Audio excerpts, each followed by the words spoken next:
Even if it's 20 years from now, 30 years from now, I'm never going to stop talking about it. We're not going to stop until the lie's uncovered.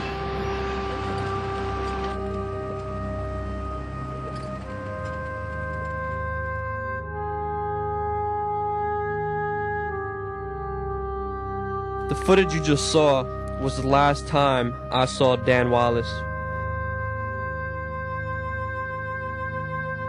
Dan Wallace died in his sleep a couple days later, Monday, January 29th.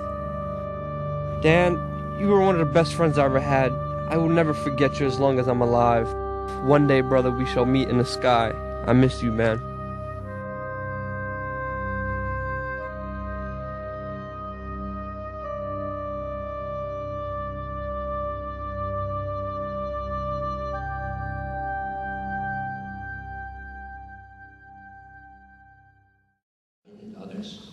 I was to be informed by my military assistant. I was to be told of a nuclear attack on the United States roughly within 30 seconds of its initiation, because we had early advanced systems. My first question, it's a statement and then a question.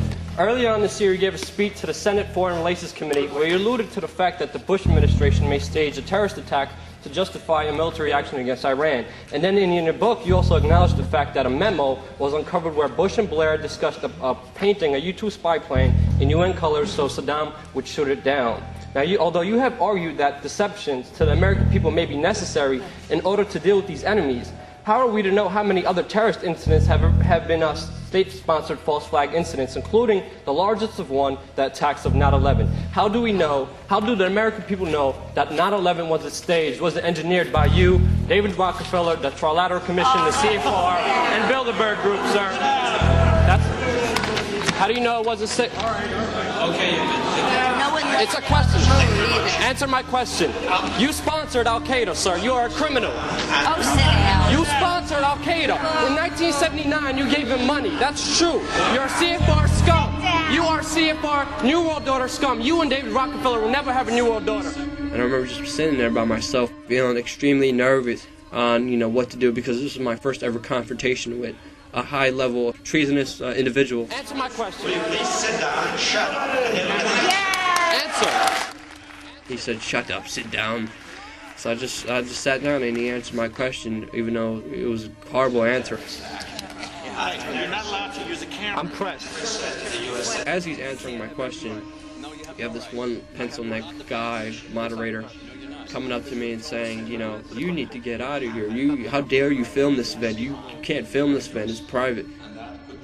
I remember just being there by myself. Nobody else could have came. I called all my friends. Nobody really wanted to come out. Nobody really, could come out. And I remember just thinking, this guy's done a lot of wrong. I have to do this. I have to do it for, Dan Wallace especially.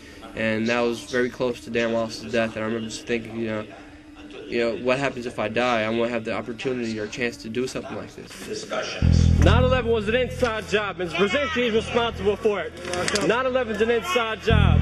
You are responsible for Brzezinski. You will never get a New World Order. Never. National sovereignty will prevail. The New World Order is going down, sir. You can laugh. Wake up, people. Wake up. Research the New World Order. This is important. Look it up. Investigate it. As I was being dragged out, this one little security lady comes up and she starts screaming, "Take the tape, take the tape." And she hits my camera and she starts to try to rip off the camera from my hand. And I remember the security guards holding me. And I remember I was right by the door. So I decided to lean into the door and I did kind of a spin move. And as I spun, I hit the door wide open. I just started running. I was like, hell no, they're not getting my tape. And I didn't want to look back. I was just terrified, scared, running, because I didn't know what these guys were going to do to me. They ran for about 6 blocks. You just saw Secret Service run after me. They tried to take my tape that was inside this camcorder. I ran outside the building. Private security guards tried to catch me, but I guess I'm too quick for him, and he couldn't catch me. So I hope you guys enjoy the footage. And yeah, Brzezinski, you got yours. it was a huge victory getting that tape out, getting that information out, getting that reaction out, getting that confrontation out, getting that video out, and it getting hundreds of thousands of hits on YouTube and the whole internet. And it was just a great event knowing that I could affect and tell truth to power.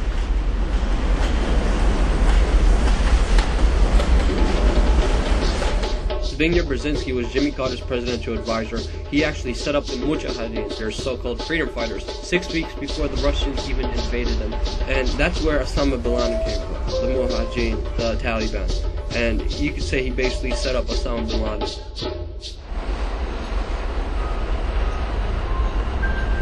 So the towers would have dominated the skyline right around there, right around where you see that gap in between those buildings, between the new Building 7 and the Millennium Hotel, right? It would have dominated the skyline. You would have seen those two towers twice as tall as any of these buildings that you see down here.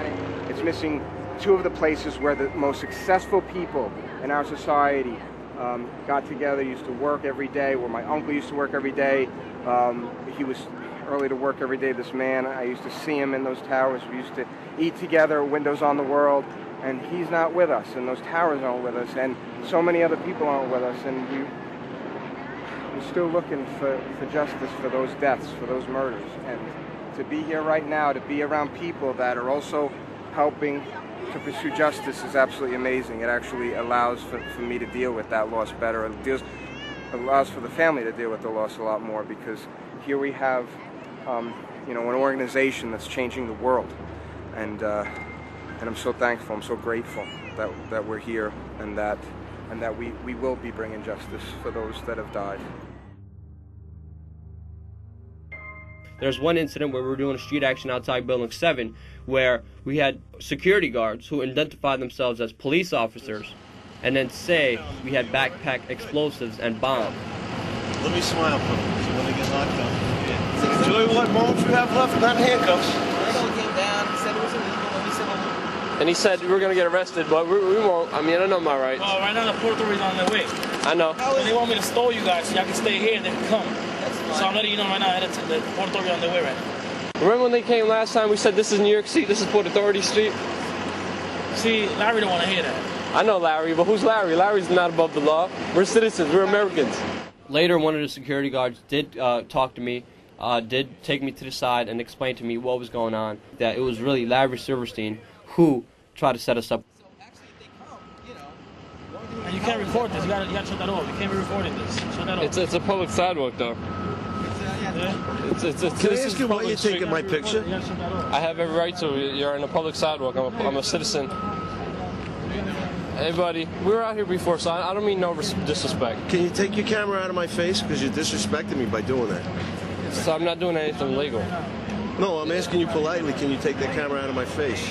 That's off, right? It's on, right? Come on, you gotta shut that off, man. We have every right to, though. Huh? We're not doing anything illegal. We have every right Shut to. that off, though, okay? You gotta shut that off. You can't be recording what we're saying.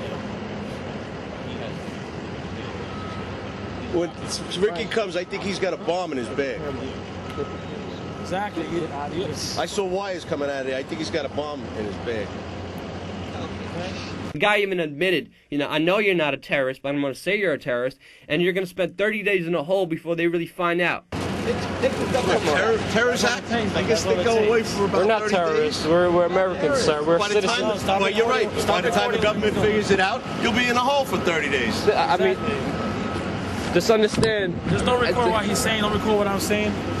Hey, please, do me that favor. And you still recording me. Come on, man. We have every right to, sir. I'm sorry, but constitutionally, legally, we have every right to.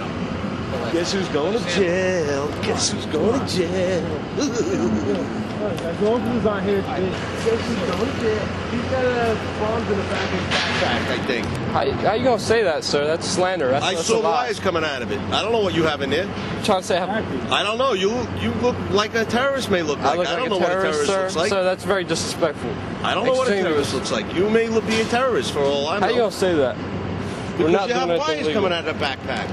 I'm not a terrorist, sir. You made threats, so now I'm concerned. Nobody made a threat. Never made a threat, sir. What you're doing right now is slanderous. and it's liable. Let a judge decide. You have no right to do that. These guys were trying to set us up, and the only thing really protecting me from being set up was a video camera. And with that video camera, I was able to show the world what's really going on and how these guys are so criminal